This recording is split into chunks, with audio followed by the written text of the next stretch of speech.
Hello, and welcome to Conscious Living Radio. My name is Marc Caron, and today I'm really happy to introduce our guest. But before I do that, let's just talk about Conscious Living Radio, co-op radio in Vancouver.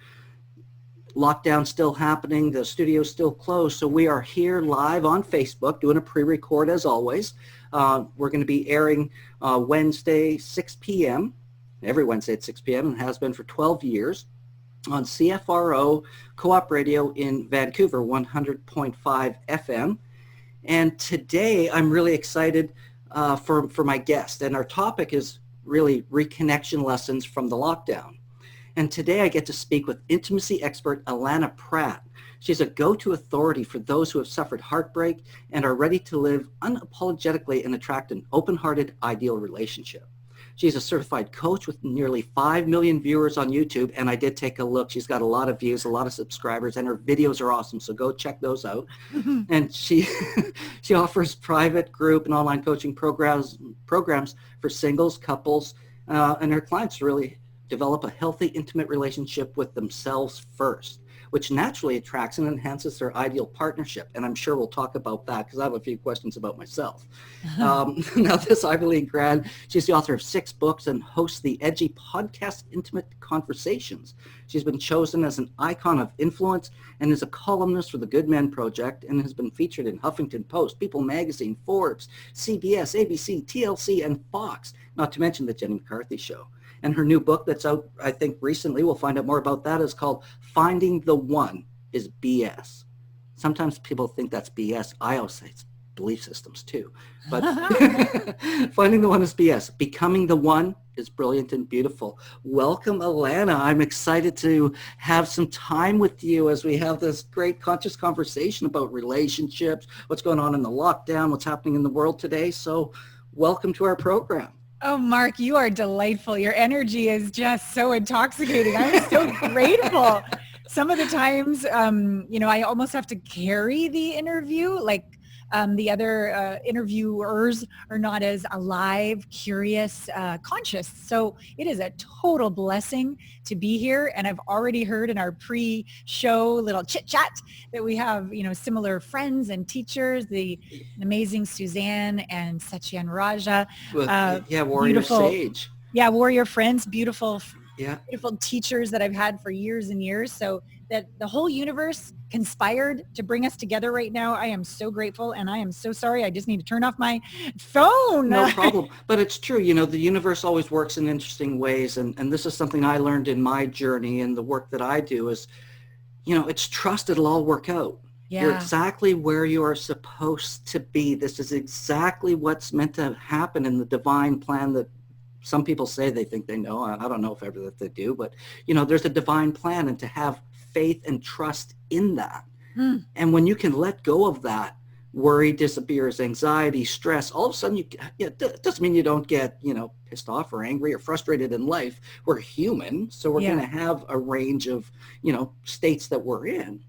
But it's having that trust to know that everything is as it should be, and we're right where we are to be. And I get to speak with you today. I was excited. I saw your videos and I thought, wow, this woman knows her stuff. She's charismatic. She's energetic.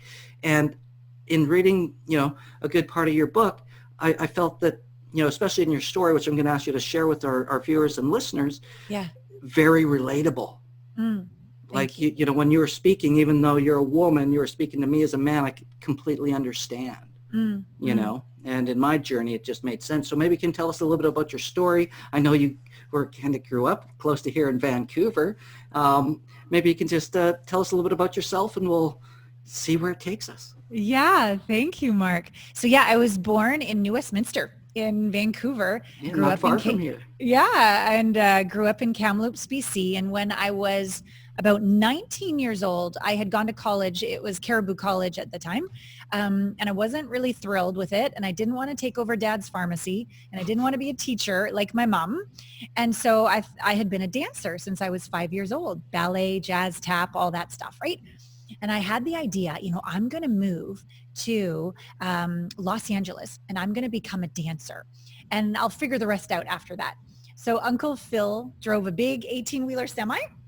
And he went down to LA once a month. And so I quit college, much to my parents' chagrin, and sold my car and got all my cash, and I headed down. And I was brave enough, talented enough, but I didn't have that visa that you need to work in America. And so with about $40 left to my name and my dad's credit card to admit failure and return to Canada, I said, hell no. And so I ended up getting a job dancing in a show in Japan. And I did enough research to be sure I wasn't sold into slavery or anything, but off I went, and it turned into these 4 incredible years where I really learned, as you were saying, that the universe does have our back, that there is a plan. Like, yes, we have choice, and yes, we have will, and yet there's another energy that is co-creating with us. And so there I was, dancing in Japan, backpacking all over the place. And so I might as well start with a bit of a naughty story. Is that all right? I won't swear. Yeah, I'm supposed please. to swear, right? But I will.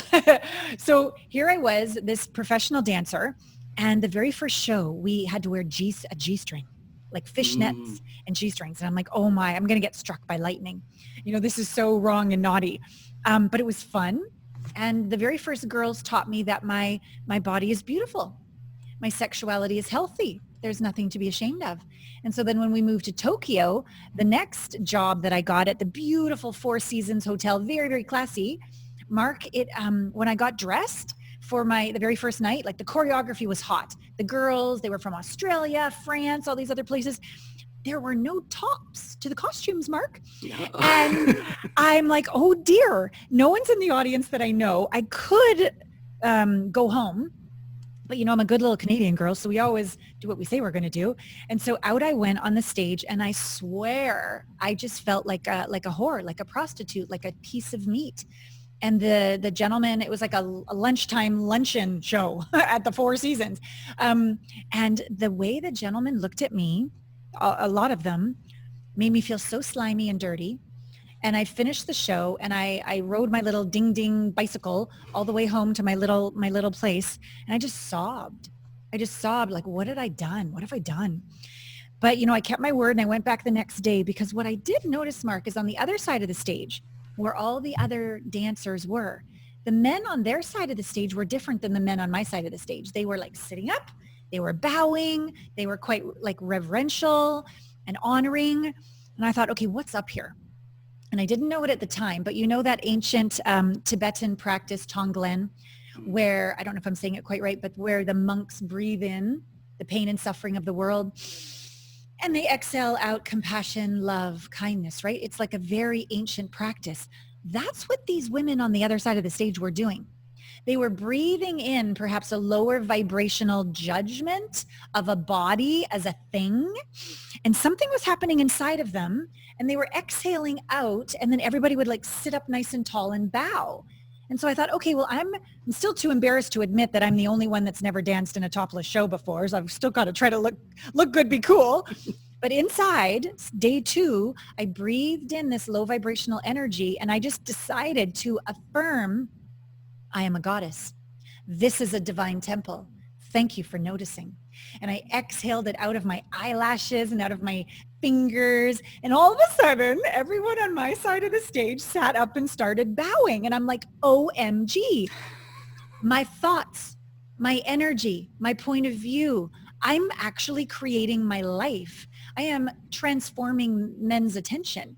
So this idea very early on at 20 years old that we create our life, that our point of view creates our reality, and that our bodies are divine, and that sex or sexuality is sacred, this was a big turning point for me, Mark, and in where I went to eventually now, 30 years later, being an intimacy expert. And I can tell you other stories if we want to over the hour, but I think that's the most amazing story to tell you of how I didn't plan this.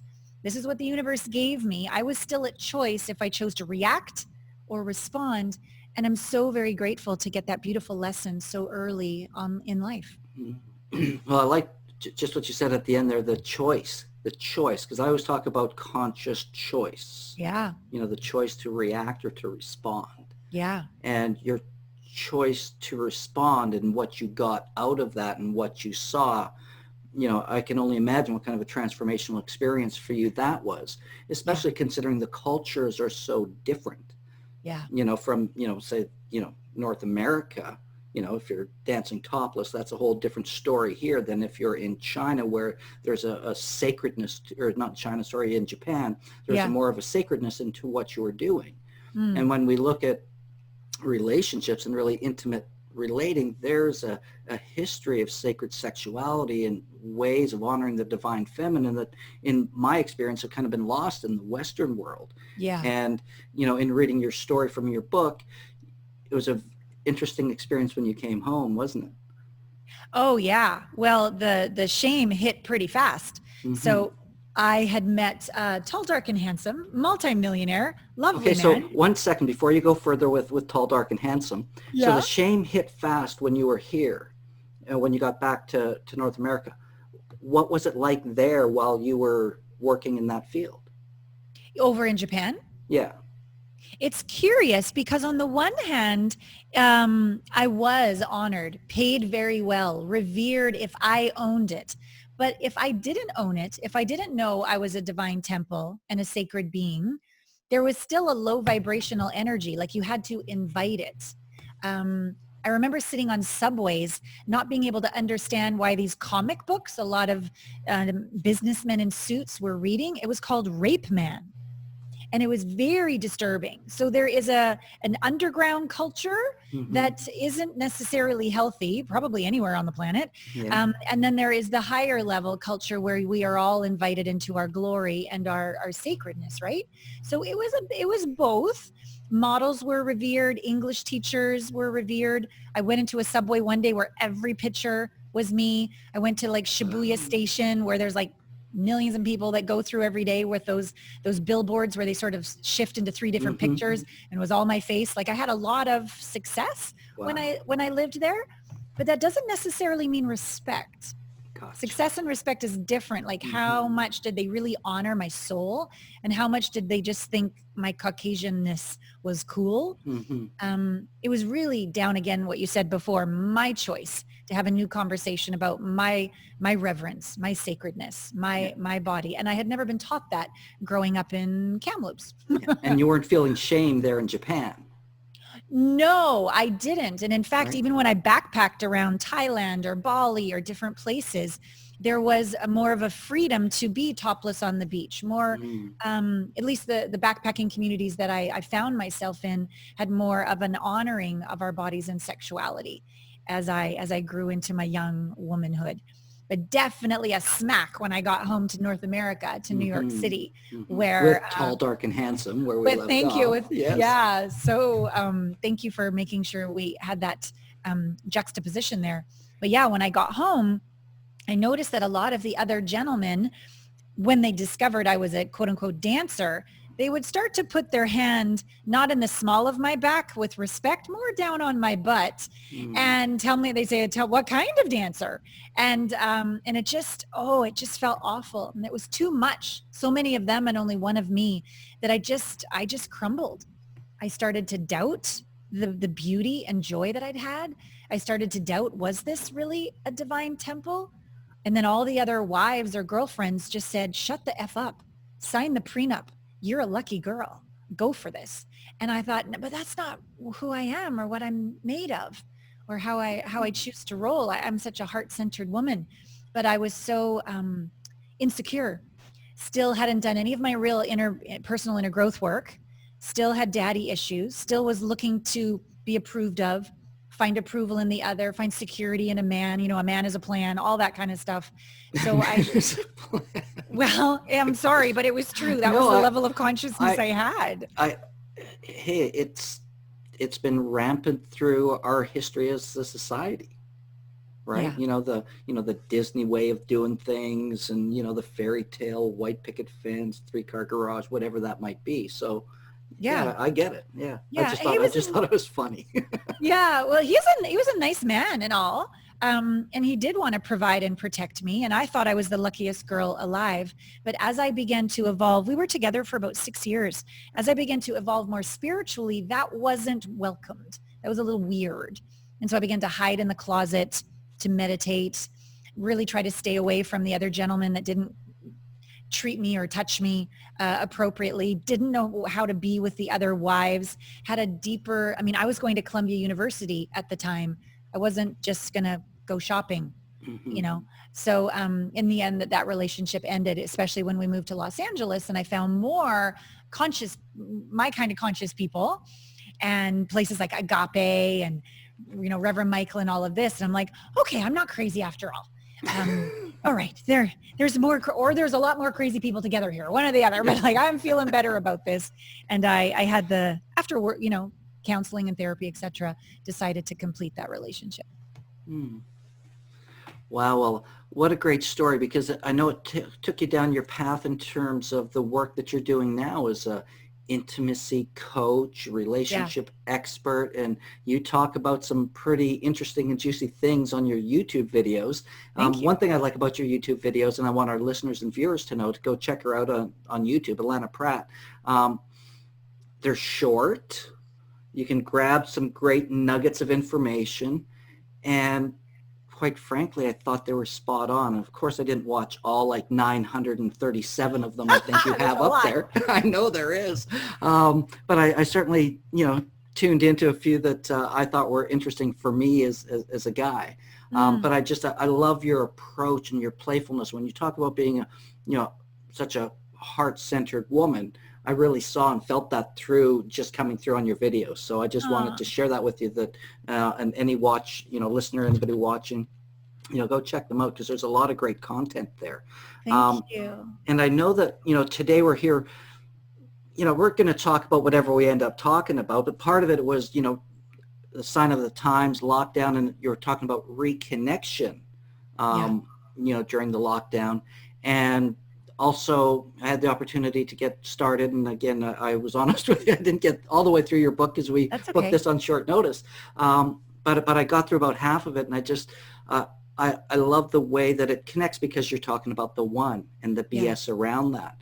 Yeah. So let's start going down that road, however you feel is best for what people need today.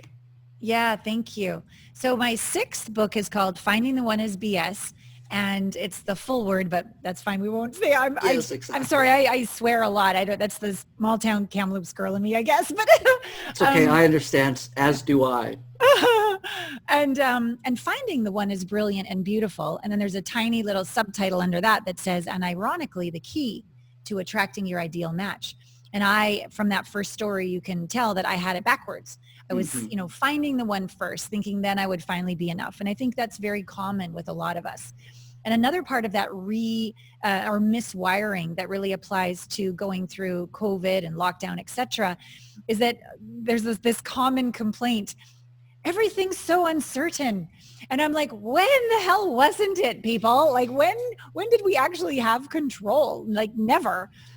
And so the idea with finding the one, it's an outside in conversation. Mm-hmm. When I get something on the outside, I'll feel okay on the inside.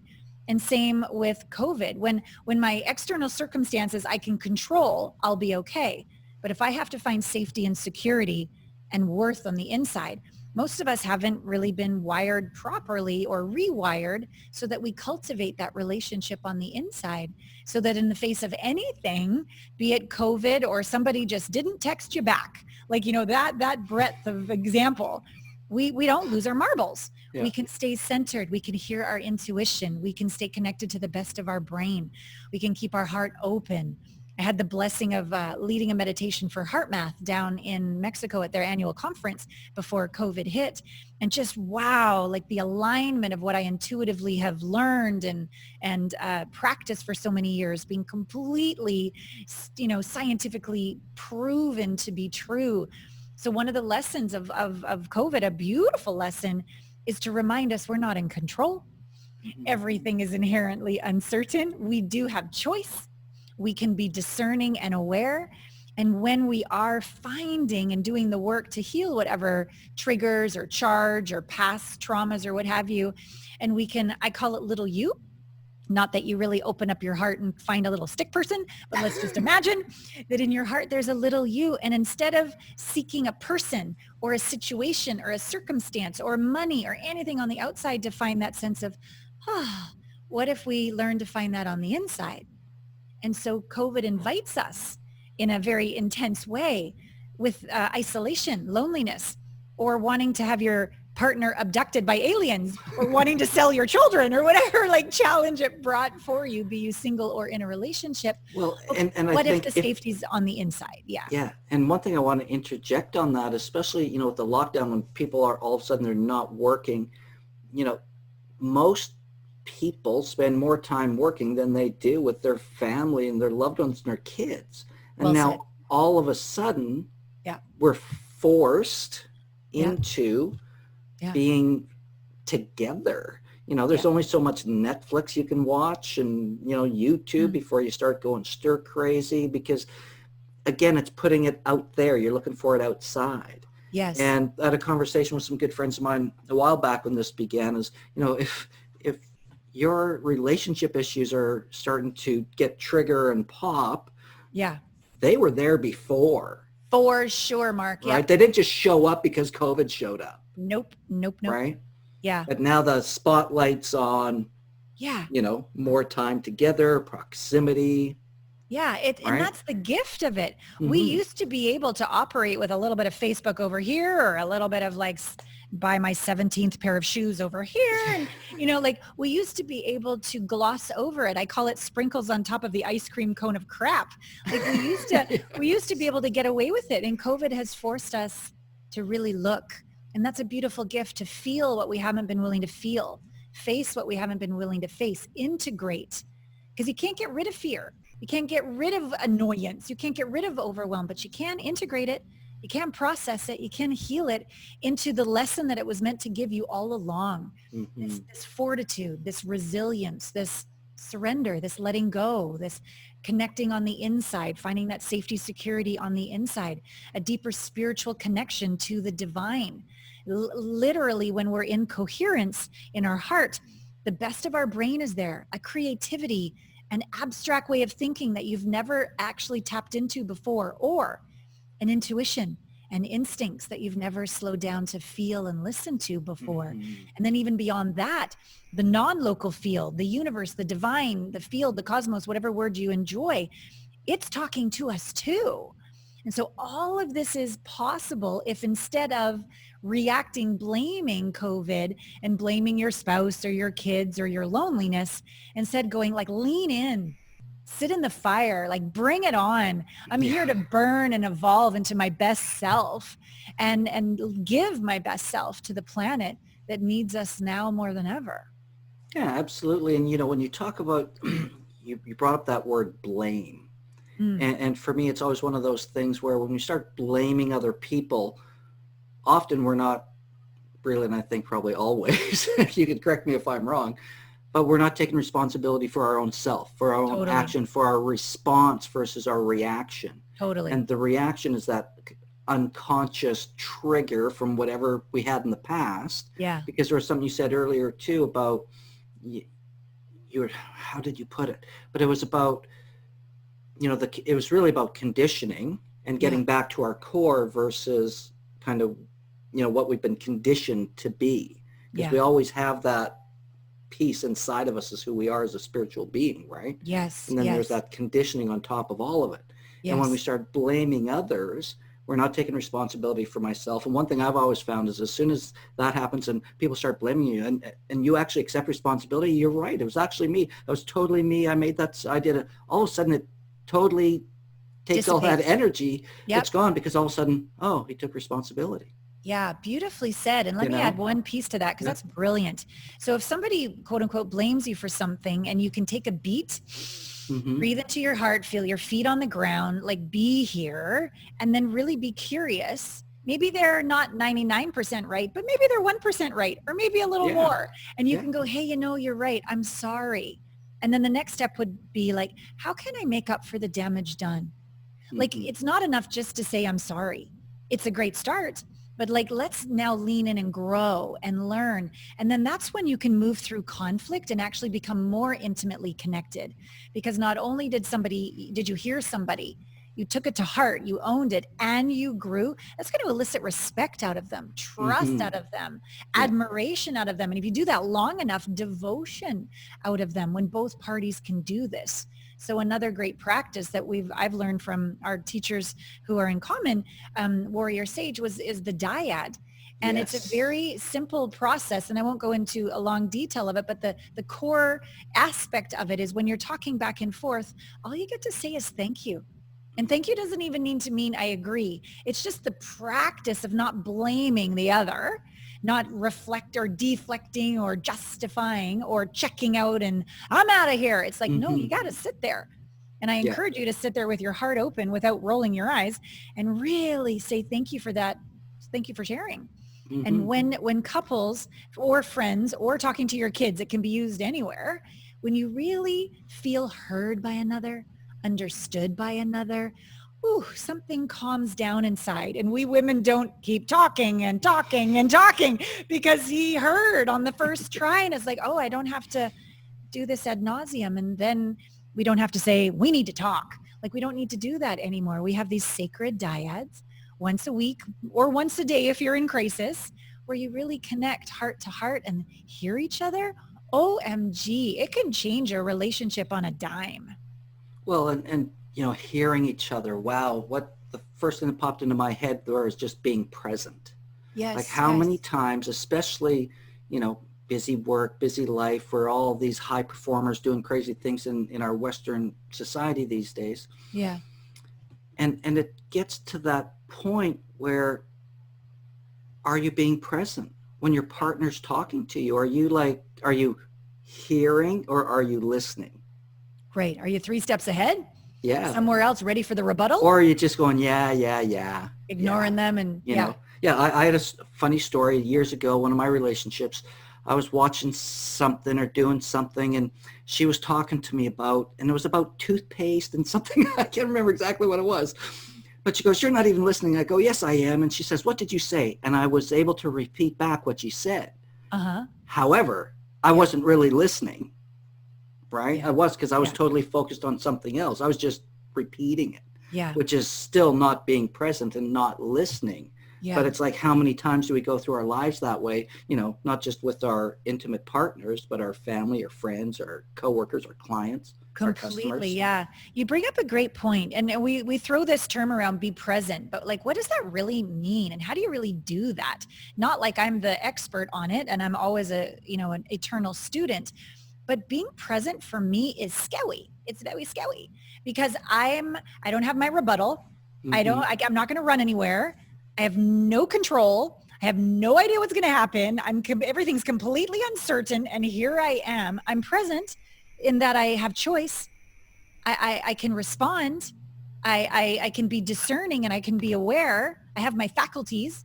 My heart is open. I have my intuition. I've got the best of my prefrontal cortex going on. But other than that, I'm completely out of control. And I think that's why so few people really are present, is it takes bravery.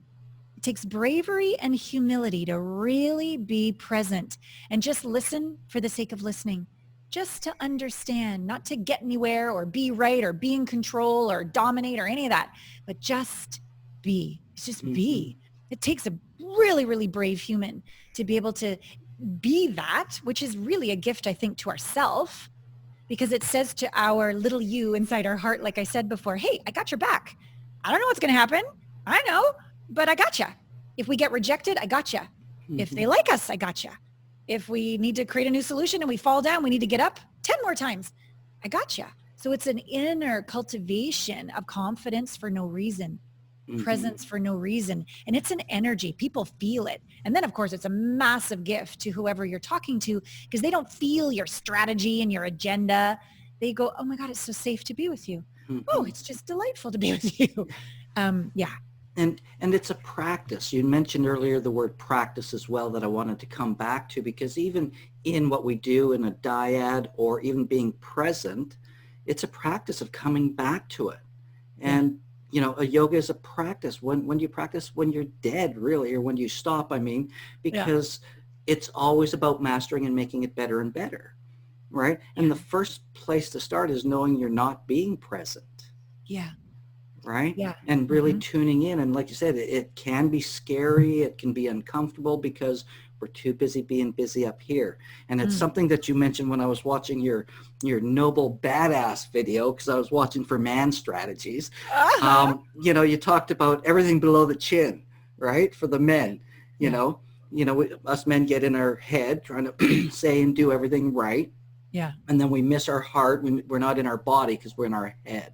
Yeah. And I love that you talked about, you know, meeting that energetically, you know, through your heart and your pelvis. See, I was watching. Good, good. And listening. Penetrate her so you three use, ways. Exactly. Yes. So you use all three, Yeah. you know. And I learned something from that video too, just for my own self from that sense, because mostly in the head and the heart, but I've kind of shut off down there in a way because I don't want to be this sexual vampire in community or anything of that nature, creating safe, sacred space for all people. And when you do that, everybody gets to be real.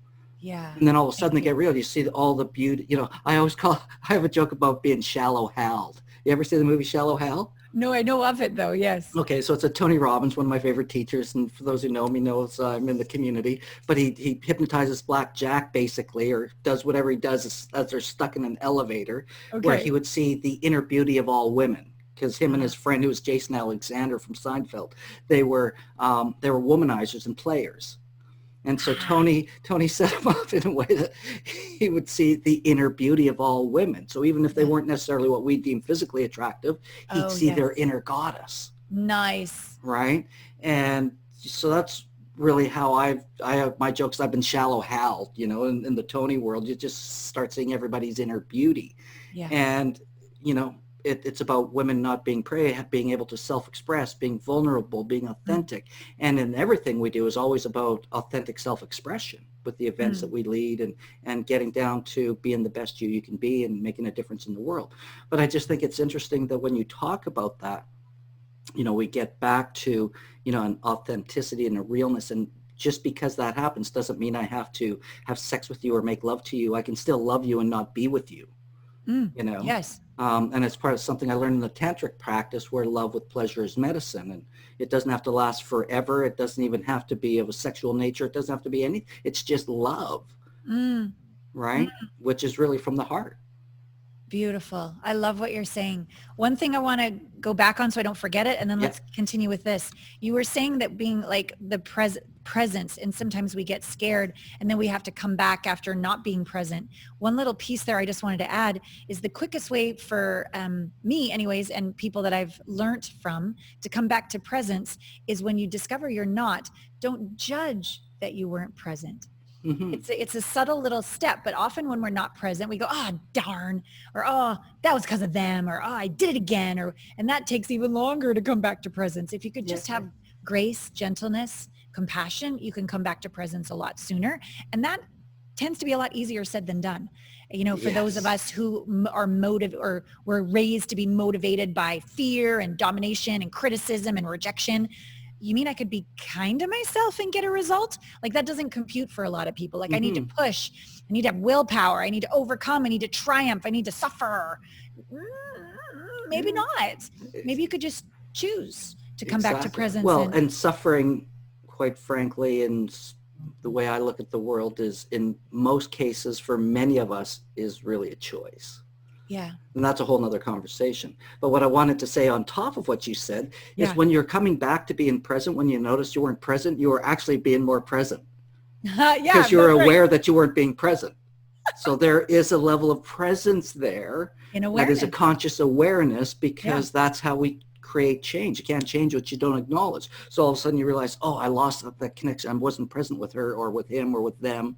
Yeah. That in itself is an awareness, is a presence, and is a breakthrough that needs to be acknowledged. Oh, absolutely. That's beautiful, Marc. Because that's the practice. That's the practice. Yep. Back to it. Exactly. So when we can come back, as you so beautifully said, with presence, back to presence, then these vulnerable moments are possible. You could literally, I mean, I've even coached some of my gentleman clients. So I coach women and men and couples. And at first it was only women, but the universe knew that I was getting a little bitter 2 divorces and needed me to see and be reminded that there's beauty in men and beautiful hearts. So as I was coaching some gentlemen, well, what do I do? I wasn't present. I was just staring at her boobs and I'm so embarrassed. Or I was off in the future going, I wonder if she's the one I should marry her. Like I just missed everything she said.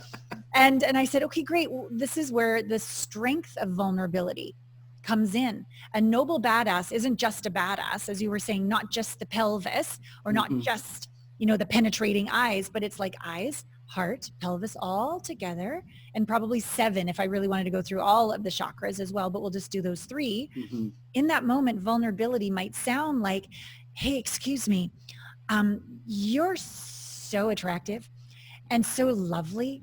And your energy is so, like, whatever's true, right? Say, I didn't hear at least the last 2 sentences.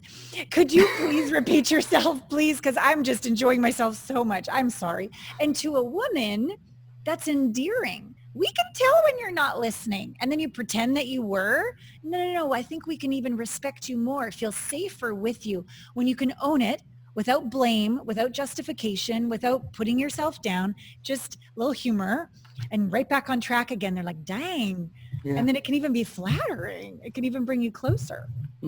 Yeah. And put this thing down, right? Yeah. Put this thing down.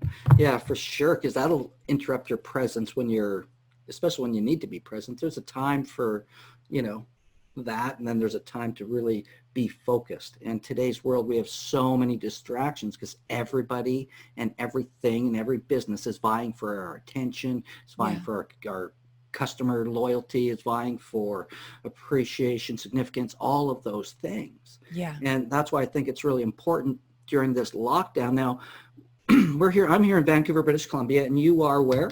In California, outside of LA. Okay, so how's the lockdown for you right now? We're in full lockdown in the state of California. So you no restaurants, just your main things like grocery stores, gas stations, doctor's offices, banks, that's it. Full masks, the whole works. Wow. Yeah, and see, here in Vancouver, we're actually pretty liberal. People are out, businesses are open, people are at the beaches doing stuff. I've seen more masks in the past 2 to 3 weeks as the second wave is, starting to come upon, the news and the media and what's going on, and the numbers are going up here in BC. But we never even fully experienced that full lockdown that so many people are around the world. In the United States, I've talked to a number of friends and associates down there, and it's just crazy. So how do we navigate that? How do we reconnect, or at the very least keep connected even?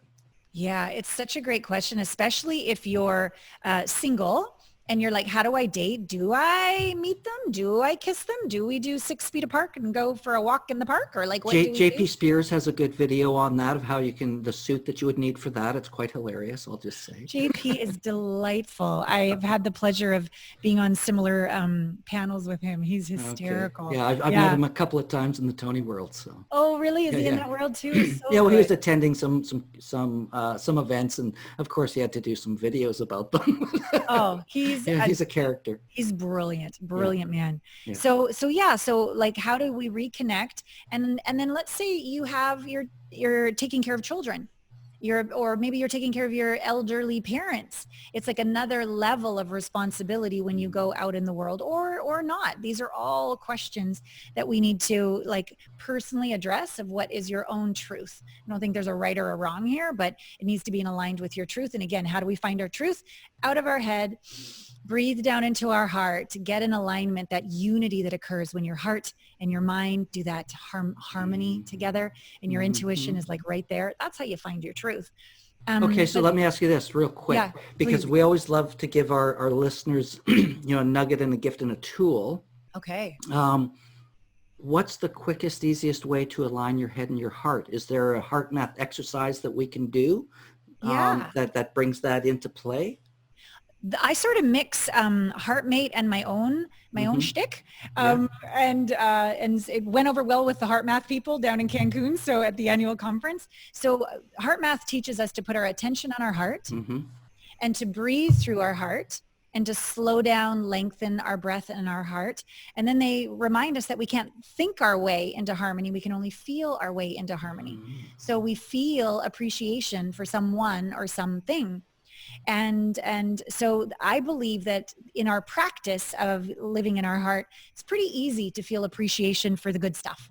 And so that could literally raise your vibration quite quickly, or your coherence level quite quickly. And when you get to a certain level, the best of the brain turns on, not the reptilian, like fight or flight or freeze, really the prefrontal, where you have the creative thinking. So that's what happens scientifically when the heart is in coherence, and then the best of the brain turns on, and then your intuition also turns on. But I like to challenge my clients and my community that, okay, so appreciation for the good stuff, that's easy.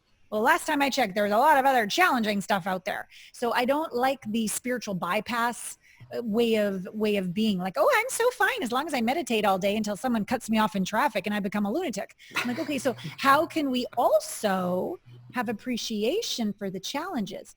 And that has more of a flavor of compassion for self and compassion for the circumstance. So you can, and I literally have it's called an inner balance.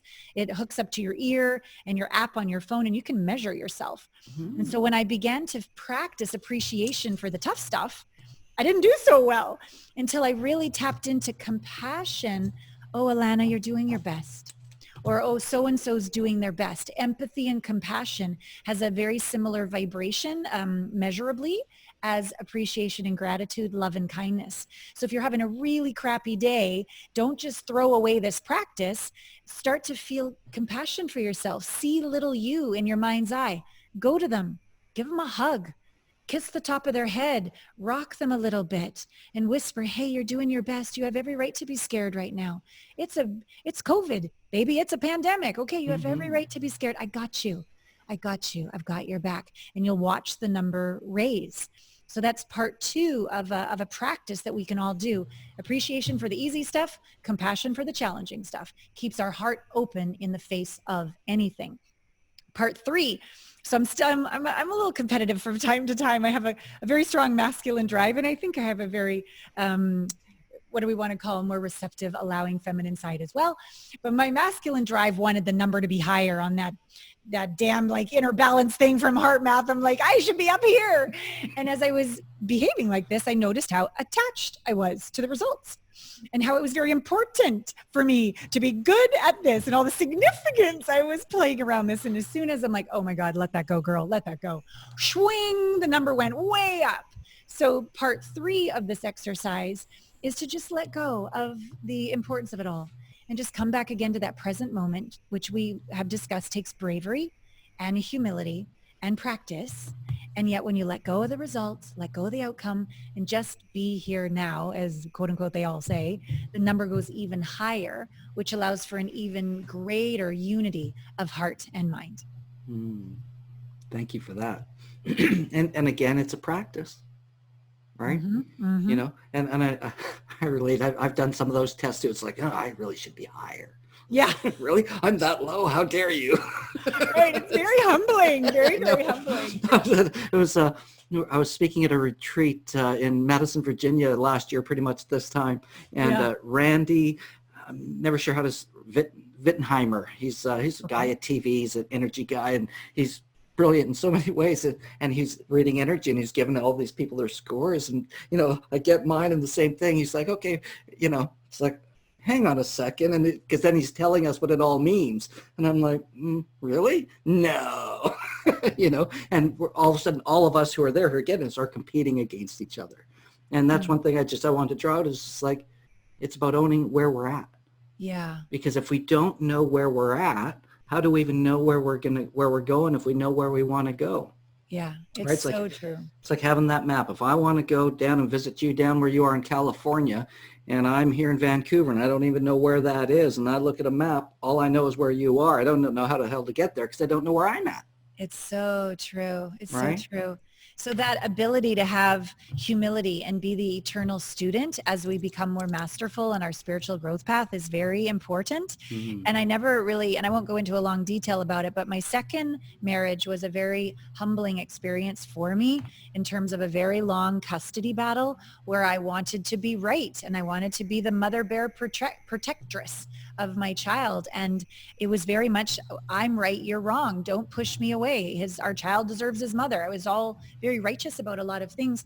And when things finally changed, Mark, it took about 12 years of personal growth work and all the rest of it. But a coach arrived on the scene and I was complaining about my ex being a lying effing F-head. I mean, I was like lots of exploitives. And he said to me, great. And where are you that? And I said, oh, no, I am holier than thou. I do all my personal growth work and I'm a leader in my community and blah, blah, blah, blah, blah. He goes, okay, so I'm going to give you like toddler homework. Where are you that to yourself, physically, mentally, spiritually, vocationally, financially, socially, romantically, sexually? That's easy, he said. When you're ready for your PhD homework, where are you literally that to others? I said, nowhere. He goes, according to another's point of view. And that hit me between the eyes. And I'm like, OMG, according to my ex-husband's point of view, I said I'd be married to him forever and I divorced him. I humiliated him in front of everyone. I took his child away from him half the time. So from his point of view, I was exploitive. I was that. And in that moment, it didn't need to be my point of view and my righteousness. I could actually get into the shoes of another. And for a moment, it was this oneness, Mark, of like, oh, I am him, he is me. We are one. Oh my God. And all of that trigger and the righteousness and the superiority dissolved. And while I still didn't condone the behaviors that made me say what I was saying about him, that was still true. But all my judgments dissolved and I could have some compassion for his point of view. And it was very curious that after that, deep exploration and I was humble and brave and I did that homework, that the court stopped. The court stopped. And then the solution was not what I thought. And this is another piece I want to give everybody. When you have a challenging situation or an obstacle and you let go, you do your inner work and you give it over to the universe of like, I've tried everything. Show me the way. That humble, show me the way. Many ayahuasca ceremonies. That's not my first ceremony. I was a little righteous, but I learned quickly. You don't say that. You just say, show me the way. Don't argue with grandmother. Don't argue with Punchamama. Yeah. But when that happened, the solution wasn't what I thought. And yet in hindsight, it's the highest good of all. In the end, we decided that our son would live with his dad because then if he had total control and I was out of the picture, there was peace. And I had to be humble, take the high road, not guilt trip my son, not be a big old victim, not make my ex wrong. But that's what it took for the court after a decade of court to end. And for me to trust, this is all the way back to the beginning of the interview when you said, like, can we trust there is a plan or can we trust the universe has our back? I had to trust. No, there's something bigger happening here. Just put one foot in front of the other, do your work. It will all be revealed in the end. And it still, quote unquote, hasn't been revealed. He's still living with his dad. So I'm still in that place of faith and bravery and humility and letting myself be the most present I can, listen to the truth the best I can, serve humanity the best I can, love myself and savor the moments the best I can as all of this unfolds, which I bet is how a lot of people feel. When am I going back to work? When can my kids go to school? Is my marriage going to make it? Will I ever meet somebody and will they let me kiss them or hold their hand? Like all these questions we have as we are reconnecting after lockdown or even in the midst of lockdown. It's okay. Do the work. The universe does still have our back and it does speak to us. So to be present and hear those whispers and see those signs, and then to listen to programs like this and have a community where you're not alone and you feel heard and understood, and you reach out on Zoom or Skype, or you have more of these kind of connections.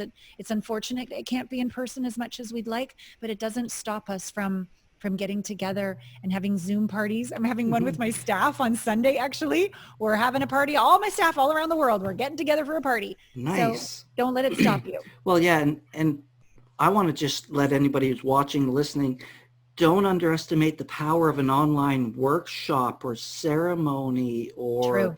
event, because, it's one thing is I started doing as an event planner, find different ways. You have to go online. We started doing a cannabis ceremony online. Will this work?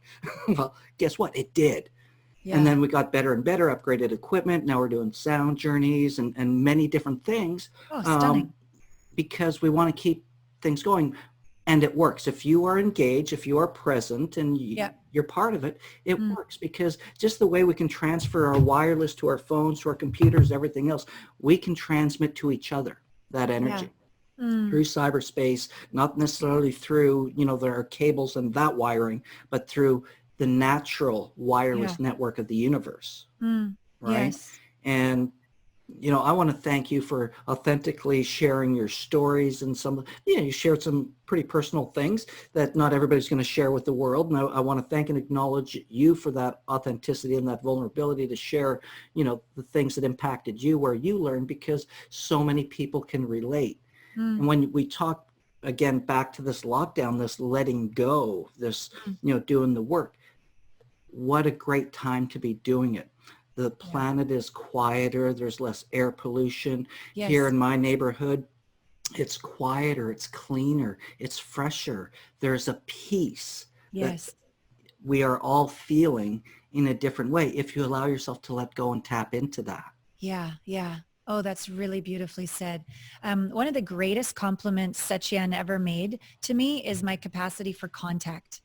And I remember as a coach when I first started, that I had this is what we're going to do on our first session today. And then tomorrow it was all in my head, right? That's your masculine side too, right? Totally, right? Yeah. And then one day I said, screw it. I'm just going to love them. I'm just going to love them.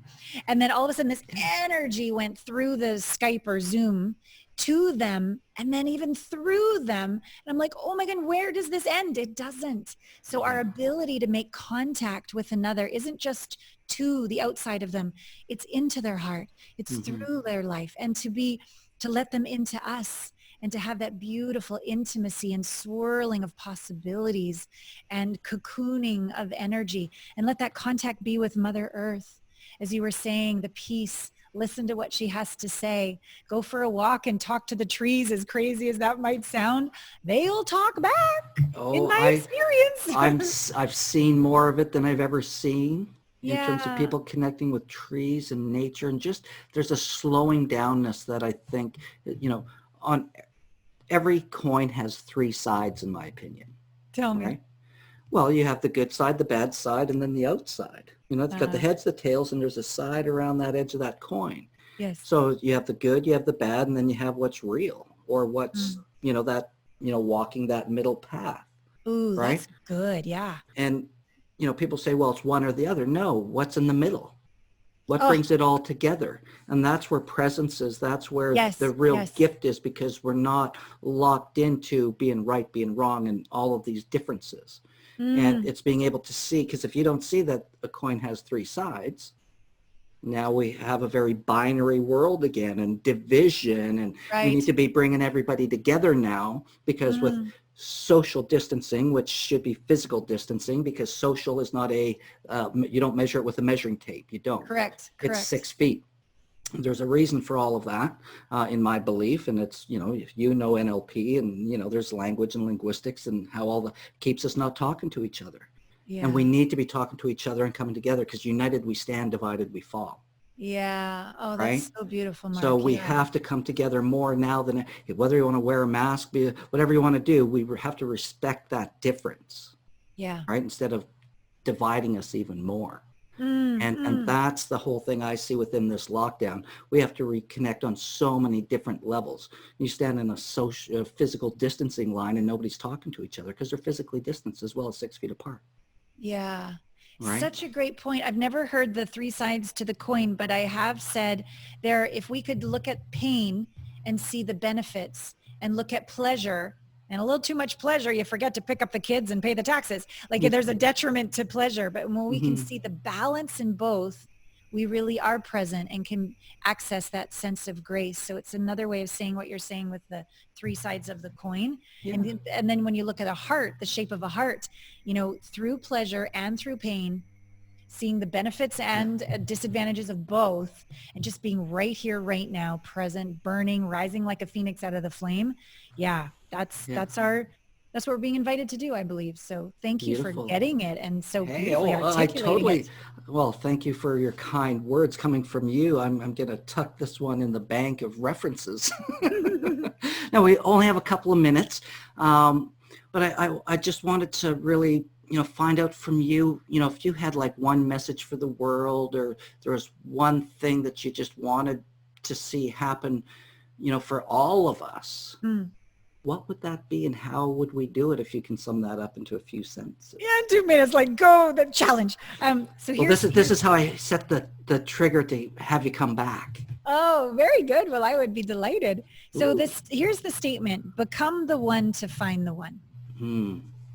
And it's the, I'm launching a dating app. So I'd like to invite all people to my world, get into my, newsletter, so I can tell you about the Founder Circle that's launching. Tell us your website and how people can get a hold of you and stuff too. Yeah, my name, allanapratt.com, 2 L's, ALLANAPRATT.com.